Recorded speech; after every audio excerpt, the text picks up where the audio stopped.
I hope the last video really blew your mind and gave you a lot of information that you may not have thought of. And the fact is that it's information that I think is a game changer, and so not a lot of people do it. I hope a lot of people will do it after watching that video that I put out. And it's just something that can instantly increase your income, and it's almost unfair how much it can just increase your income. But now we're going to talk about even bigger income creator. And I've got a bunch of courses on this, so I'm not going to go in super depth with this right now.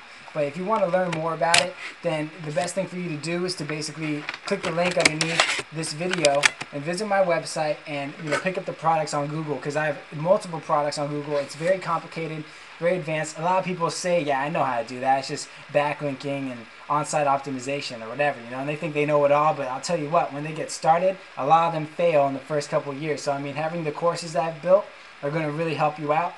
But aside from that, I'm just going to go in and give you free information and teach you about why Google is so powerful. If you feel you've already learned everything you can about Google, you might want to skip this video, but this is just for people who might not have any idea of why it's so powerful. So Google is the #1 website in the world. Some people say that Facebook has gained more traffic than Google. And you know what? I think it's true that they have. According to Alexa, Google is still the #1 site in the world. But Facebook, I think, gets more traffic most likely because it's just a huge website now. So Facebook and Google, they're competing, and no one else really touches them in terms of competition. But Facebook is still pretty far behind, because Google owns YouTube and they own just a ton of other websites as well. Facebook hasn't really met in comparison with.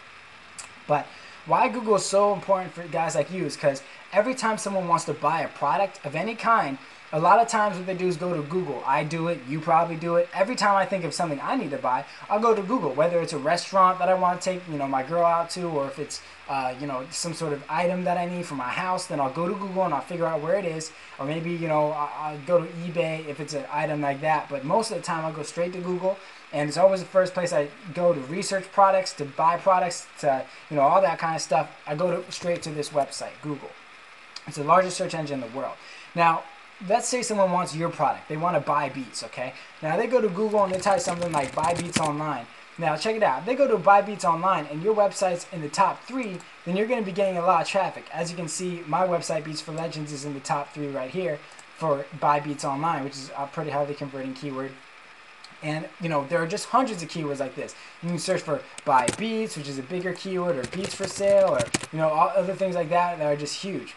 And one thing that I want to teach you about is just the very simple keyword tool external.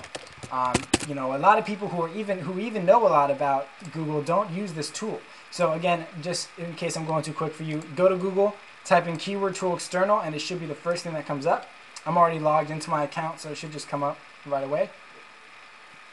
And basically, once you come to the keyword tool, this is where you can basically find all the information that you need for exactly what you need to do in terms of keywords. You never want to go into a market where you've started to promote and you go in and you target keywords and you do all this work to get to the top of those charts and you don't know anything about those keywords. So what I like to do is type in all the keywords that I can think of. Buy Beats online, Beats for sale, rap beats, hip hop beats, maybe just the word beats. And I say only show ideas closely related, and I click search. Now, I always have the local monthly searches and global searches selected, but as you can see, I always take it one step further. In the columns section right here, I always scroll down and make sure that approximate CPC is there too on the right hand side. CPC stands for cost per click. So if you advertise in AdWords, you're going to be paying for those clicks, and I'll go ahead and teach you the difference real quick. So let's say you go to Beats for sale. Okay, on the right hand side it says ads for Beats for sale on Google. All of these are AdWords ads, and if you want to get on these ads, all you gotta do is go to AdWords and basically start promoting, and you can instantly get to these top charts, but you gotta pay for those advertisements. If you get to the top here in the organic searches on the left, you do not pay for those advertising spots, and you stay there for indefinite amounts of time basically. So I always like to look at CPC, not because I'm going to use AdWords, and I am going to collect the free clicks from Google, which is why it's so powerful. Someone searches for buy Beats, they find you in the top 3, and they go ahead and start coming to your site, and you're getting traffic that's worth this much. It's just good to see how much it's worth. Not that you're going to be paying that, but see, the more a keyword is worth, the better the keyword is to target. So you should always target keywords with high CPC and try to get to those charts. But that's about all I'm going to go into Google.